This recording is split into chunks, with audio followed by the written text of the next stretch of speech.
Welcome to another episode of Reddit Wolf. Without further delay, let's jump into today's story. Men of Reddit, what are women not ready to hear? We wouldn't date you if you were a worm. It's your hair clogging the drains. Hanging out with my friends without you, her, is healthy, and same goes for her hanging out with her friends. It's good for your mental health. Diamonds are a scam. You are not good at passionate hugging just because you let me do it to you. I am not a masseuse, and you are not a customer. Meet me halfway.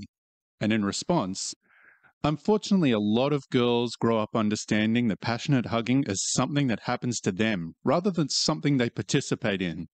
Like it's been studied years ago, and honestly, is kind of terrifying to think about. I am not your ex. I am not your father.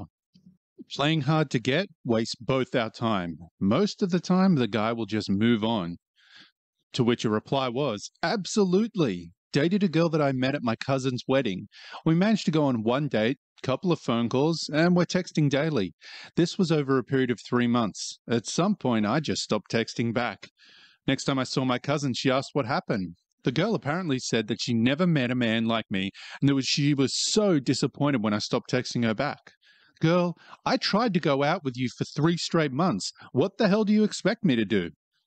I'd totally marry that girl if her eyelashes were longer, said no man in history. Sometimes I have a different opinion than you.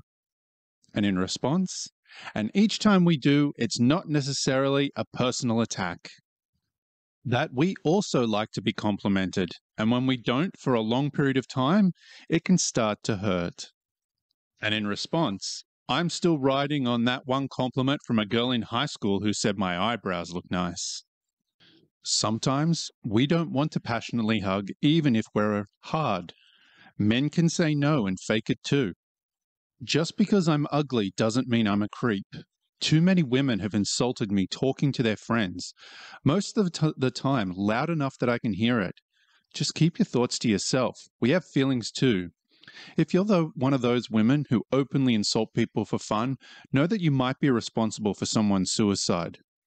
The reason guys don't like romance, movies, books, the act, is it tends to be something they perform and not receive. The women who realize this are usually wildly more successful at dating. Bragging about how much men will give you or how much you can get out of them isn't a good look. If all the men you date are deadbeat losers, at some point you have to be the one to smarten up. Nobody is owed the ideal mate. This goes for men and women equally, of course.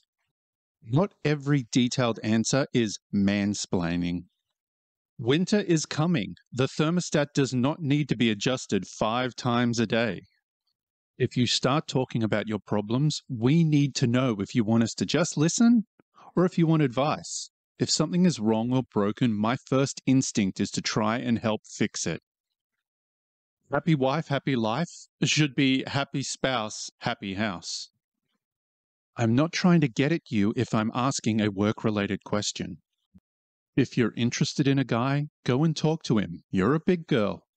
If we ask what's wrong and you say nothing, don't get pissed when we take your word for it and press on with our day. Oh, and don't bring up stuff that happened years ago. If you keep adding filters on your pictures, you won't be found if you get lost because you don't look the same. We have feelings that are just as important as yours. You're an adult. Use your words. The whole silent treatment thing is a kindergarten level. Childish. Also, stop expecting people to read your mind. If you want someone to know or do something, say it.